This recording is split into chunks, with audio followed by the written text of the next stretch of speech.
नमस्कार दोस्तों, मेरे YouTube चैनल पे आपका स्वागत है। आज का वीडियो एक बहुत ही इंटरेस्टिंग टॉपिक पे होने वाला है। उसका नाम है महंगाई। हम लोग बचपन से बहुत सुनते आए हैं, हमारे दादाजी पापा हमेशा बोलते थे कि हमारे टाइम पे तो ये चीज़ इतने रुपए की होती थी, और इवन दादाजी लोग तो बोलते थे कि इतने आने की होती थी। आप लोगों में जो नहीं जानते उनके लिए बता दूं, मैंने खुद गूगल किया है कि 1 रुपये में 16 आने होते थे पहले। तो अब इस वीडियो में हम ये समझेंगे कि ये पैसे की वैल्यू इतनी कम कैसे होती है, और गोइंग फॉरवर्ड ये ट्रेंड कैसा रहेगा, और इस चीज़ से हमारी लर्निंग क्या है। अगर महंगाई होती है, महंगाई होनी ही है, ये हम समझ जाएं अगर, तो ये चीज़ अगर हम अपने इन्वेस्टमेंट में फॉलो करें और इसको कंसिडर करें अपने इन्वेस्टमेंट करते टाइम, तो हम एक लॉन्ग टर्म में अच्छी वेल्थ बना सकते हैं। तो इस वीडियो में मेनली मेरा फोकस रहेगा, और बहुत ही सिंपल तरीके से मैं गोलगप्पे का एग्जांपल लूँगा, जो कि इंडिया में बहुत ही फेमस स्नैक्स है, कि आज के टाइम में गोलगप्पे का क्या प्राइस है, और 20 या 30 या 40 साल पहले तक क्या प्राइस था, और 20 30 या 40 साल बाद तक क्या प्राइस रहेगा। तो हम 100 साल की जर्नी देखेंगे गोलगप्पे के प्राइस की, और समझेंगे कि इन्फ्लेशन किस तरह से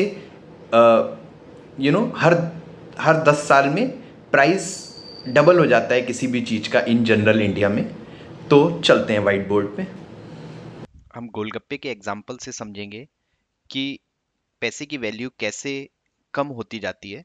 बट इन जनरल अगर मैं बात करूं, आज के जो 100 रुपए हैं वो हर 10 साल में इन जनरल इंडिया में 7% का जो इन्फ्लेशन का रेट है, इसका मतलब है कि हर साल जो ये 100 रुपए हैं, इसकी वैल्यू 93 रुपए नेक्स्ट ईयर में हो जाएगी।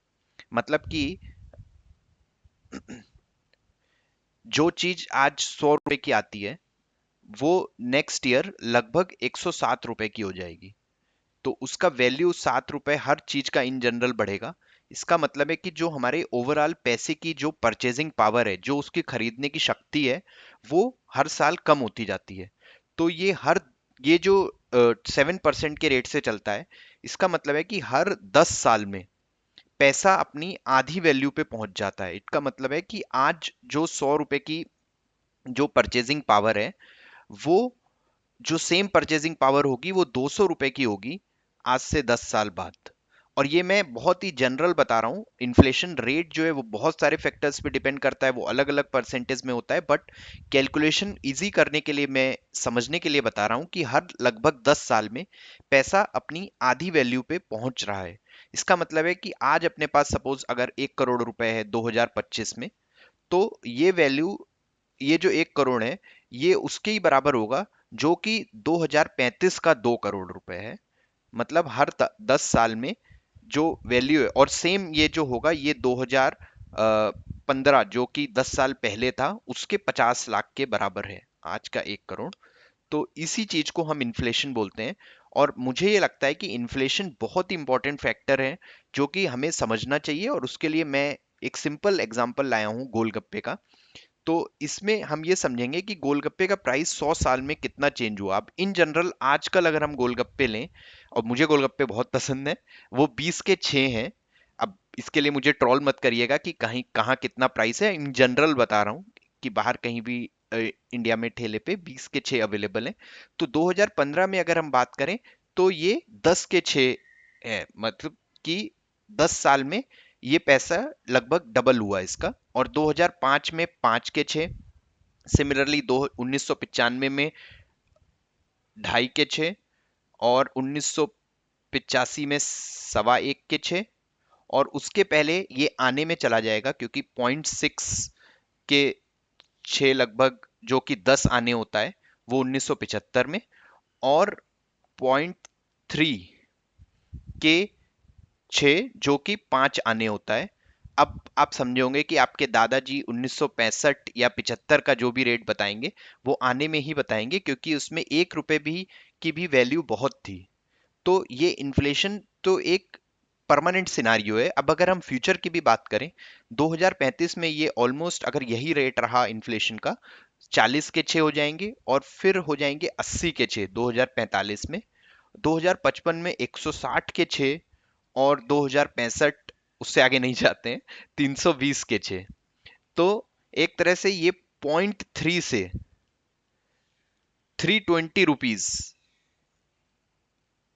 100 साल में। और अगर इसको हम कैलकुलेट करेंगे कि 2 की पावर 10 मतलब कि 1028 गुना, तो ये जो कंपाउंडिंग है ये निगेटिव कंपाउंडिंग होती है महंगाई में। तो एक तरह से 100 साल में पैसा अपनी 1028 गुना अपनी वैल्यू लूज कर चुका होगा।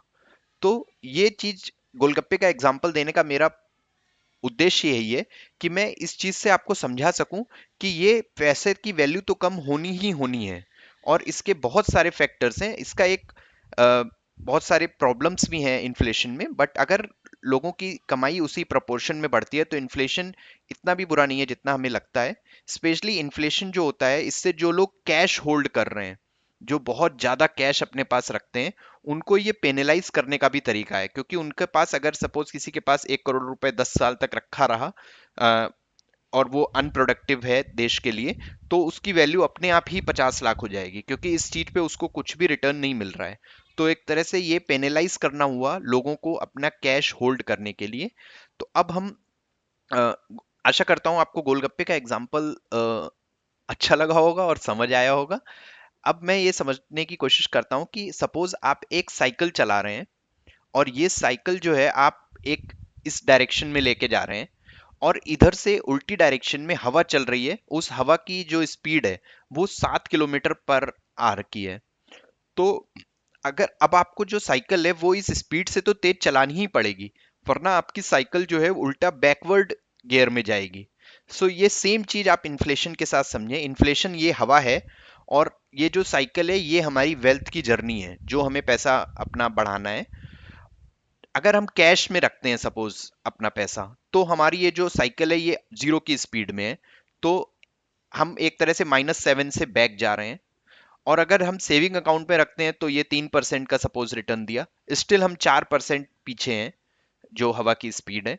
LIC में रखते हैं तो ये 6% से बढ़ता है। FD में भी पोस्ट रिटर्न 6% पोस्ट टैक्स 6% ही बढ़ता है। तो ये सारे जो इंस्ट्रूमेंट है ये शॉर्ट टर्म के लिए तो अच्छे हैं। LIC तो शॉर्ट टर्म होता भी नहीं है, but FD, saving account, cash, ये सब जो है हमारे 3 से 5 साल या फिर 1 से 3 साल के लिए तो ठीक है।